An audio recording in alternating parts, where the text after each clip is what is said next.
الحمدللہ رب العالمین والصلاۃ والسلام علی سید الانبیاء والمرسلین۔ السلام علیکم، بہت بہت خوش آمدید آپ کا ہمارے چینل پر۔ قرآن پاک سیکھنے کا نہایت ہی آسان طریقہ۔ سب سے پہلے ہم آپ کو ایک وضاحت کر دیں کہ یہ کورس اسپیشلی ان لوگوں کے لیے ہے جو قرآن پاک پڑھنا تو چاہتے ہیں لیکن قرآن پاک پڑھنے کا صحیح طریقہ نہیں جانتے۔ سوال: تجوید کیا ہے؟ What is تجوید؟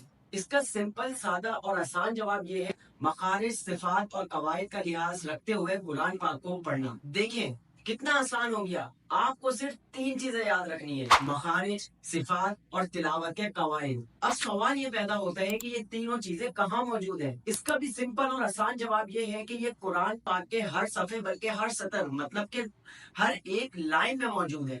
اس وجہ سے اس کا جاننا نہایت ہی ضروری ہے۔ یاد رکھیے، کس کا جاننا؟ صفات، مخارج اور تلاوت کے قواعد کا جاننا نہایت ہی ضروری ہے۔ قرآن مجید فرقان حمید اللہ تعالیٰ نے ہمارے پاس حضرت جبرائیل علیہ السلام کے ذریعے سے حضرت محمد صلی اللہ تعالیٰ علیہ وآلہ وسلم کے اوپر نازل فرمائی۔ تو آئیے ہم بھی قرآن پاک کو بالکل اسی طرح پڑھنے کی کوشش کرتے ہیں جیسے کہ حضور پاک صلی اللہ علیہ وسلم نے پڑھا۔ اب سوال پیدا ہوتا ہے کہ یہ کیسے ممکن ہے؟ یہ صرف تجوید کے ساتھ ممکن ہے۔ اگر آپ نے قرآن پاک کو تجوید کے ساتھ سیکھ لیا تو آپ بالکل ویسے ہی پڑھ سکتے ہیں جیسے کہ انہوں نے پڑھا۔ یہاں پر میں آپ کو ایک اور بات بتاؤں، رسول اللہ صلی اللہ تعالیٰ علیہ وسلم نے فرمایا: من لم یتغن بالقرآن فلیس منا۔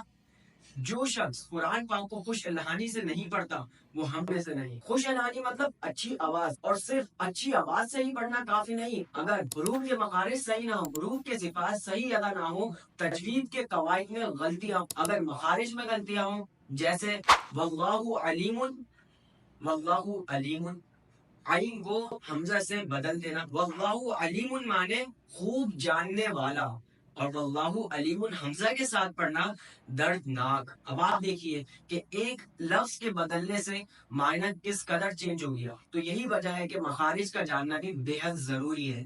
اور صفات میں غلطی ہو، جیسے اللہ اکبر یعنی موٹا، موٹے کو آپ باریک کر دو، اللہ اکبر، یہ صحیح نہیں ہے، یہ طریقہ صحیح نہیں ہے، یہ عربیوں کا طریقہ نہیں ہے، یہ مجہول طریقہ ہے، اجمیوں کا طریقہ ہے۔ اور قواعد میں غلطی ہو تو جیسے خلقنا، ہم نے پیدا کیا، خلقنا ان عورتوں نے پیدا کیا۔ اگر آپ تھوڑی سی توجہ کریں تو دیکھیں بالکل جان ہی نکل گئی جیسے۔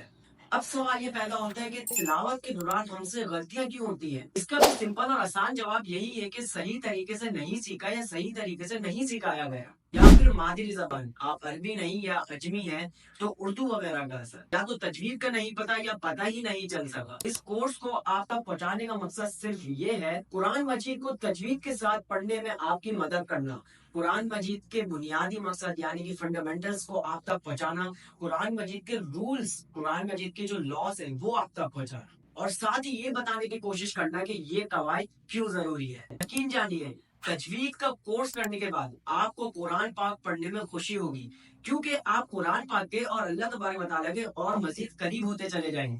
اب سوال یہ پیدا ہوتا ہے، کیا تجوید اتنے کم وقت میں سیکھا جا سکتا ہے؟ تو جان لیجیے، تجوید میں مہارت کے لیے تو کافی وقت لگتا ہے، لیکن اب ہمارے اس کورس سے تجوید کی بنیاد سے واقف ہو جائیں گے، یعنی کہ بیسک فنڈامنٹل سے واقف ہو جائیں گے، اور اہم اصولوں کو جان لیں گے، یعنی کہ امپورٹنٹ رولز، قرآن پاک پڑھنے کے جو امپورٹنٹ رولز ہیں وہ بھی آپ اچھی طریقے سے جان سکیں گے، اور ان کو عمل میں لانے کے سارے مؤثر طریقے بھی جان لیں گے۔ تو بس یہی تھا ہمارا آج کا سبق۔ پھر ملتے ہیں کل ایک نئے سبق کے ساتھ۔ اپنا بہت زیادہ خیال رکھیے گا، مجھے دعاؤں میں یاد رکھیے گا۔ السلام علیکم ورحمۃ اللہ۔